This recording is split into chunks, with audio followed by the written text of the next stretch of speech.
I believe we're living in the last days. I believe Christ could come back at any moment. There are signs of the times the Bible tells us to be looking for. And in fact, Jesus likened it to labor pains in a woman who's ready to give birth. Get your coffee.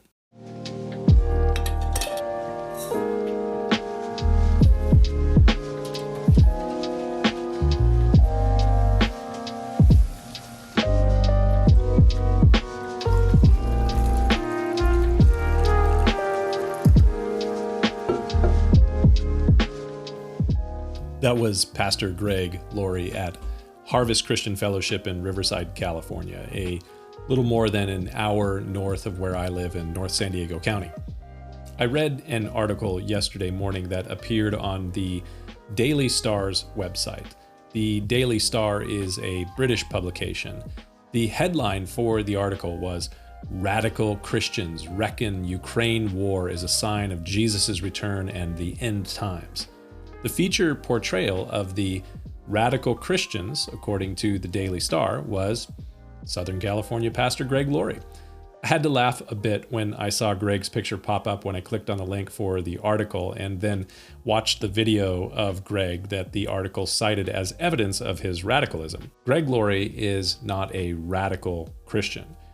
At least, I don't think that he is. Of course, from the perspective of the average non-church-going American or Brit, I'm sure Greg would be considered nutso radical, especially by those at the Daily Star.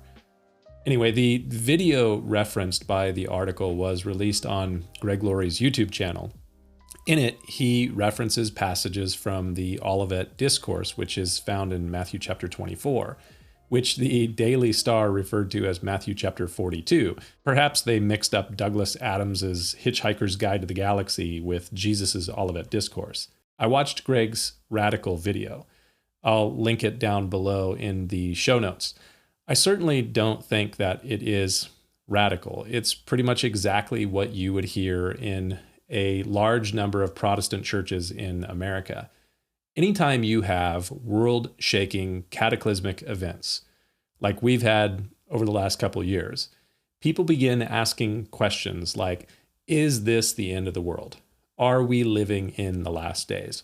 Jesus, in Matthew 23, he spoke challenging words to the religious establishment in Jerusalem. He called the religious establishment and the leaders of the religious establishment out for their hypocrisy. In the final statement of his message, Jesus proclaimed that judgment was soon going to fall upon Jerusalem for their persecution of the prophets of old. And then he sets out to leave the temple, and his disciples come to him, almost seeming to lighten the mood. And we read this in Matthew chapter 24, verses 1 and 2. Then Jesus went out and departed from the temple, and his disciples came to show him the buildings of the temple. It's like, look, these things are really great. You just kind of broke these things down. And Jesus said to them, verse 2, "Do you not see all these things? Assuredly, I say to you, not one stone shall be left upon another that shall not be thrown down." This was like a mic drop moment. You see all of this here, Jesus says? All of this that has taken a half century to renovate, it is going to be toppled. Not one stone shall be left on another. That totally shook the minds of Christ's followers. To them, the destruction of Jerusalem and the destruction of the temple would have been world-shaking. It would have been cataclysmic. So Jesus leaves the temple and he heads east out of the city of Jerusalem, and his disciples come to him as he is sitting on the Mount of Olives directly east of the city, and they ask him, "Tell us when these things are going to be. What is going to be the sign of your coming and of the end of the age?" When you see the questions of the disciples, you see that they link the destruction of the temple with the end of the world, the end of the age. But the temple actually would be destroyed within 4 decades of Jesus's teaching on the Mount of Olives. And that's actually why this passage is called the Olivet Discourse, because it was his teaching given on the Mount of Olives. I have a lot that I could say on this passage and on the signs of the end of the age and the return of Christ. And maybe I'll talk about that in the not too distant future. There isn't a lot of agreement among Christians about a lot of those things having to do with the end times or eschatology. Every pastor, Bible teacher has something to say about these things. And really, every worldview, even those that are not Christians, those who don't read the Bible or go to church, every worldview has an eschatology, a view about how things are going to wrap up or how this world or universe is going to end. But I've been thinking about how the disciples of Jesus would have processed the things that Jesus taught them. For the average Jew living in the first century, for Peter or James, John, Bartholomew, Thomas, and so on, Jerusalem and the temple were essential for Jewish life. They could not have imagined Jewish life without the temple and the city of Jerusalem. And then Jesus says to them, it's all going to be torn down in your lifetime. Hezekiah in Isaiah 39 received a similar word from the prophet Isaiah.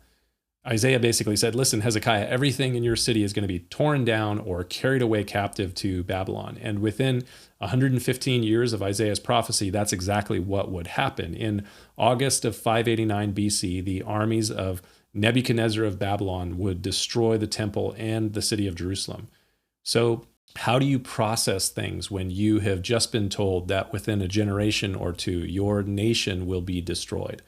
How do you respond when everything you know or have known is going to be uprooted? How do you live through the decline of your nation?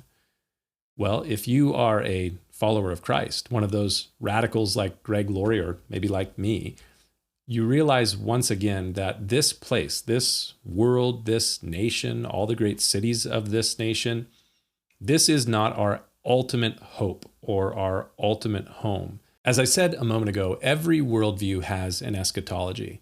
Some people see the end coming with the return of Christ.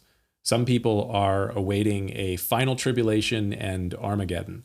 Others are concerned that the end is going to come by a massive asteroid strike or a global pandemic that is much worse than COVID, or maybe a terrible nuclear holocaust, climactic catastrophe from climate change, artificial intelligence amassing a robot army to destroy all of us. There are a lot of end times or end days scenarios that people hold on to. None of those things have come to pass yet, but thinking about them does cause us to be confronted with an important question that you actually do need to wrestle with. How shall we then live? You have to answer that question. If you were given word today that your nation, for me, the United States of America, if you were given word that its days are numbered, how would that change the way that you live? How would you live differently if you knew that you were living in the midst of the downfall or the decline of the United States? If you read the writings of a number of economists, futurists, and social scientists, that's exactly what they are saying. How shall we then live? That's something to think about.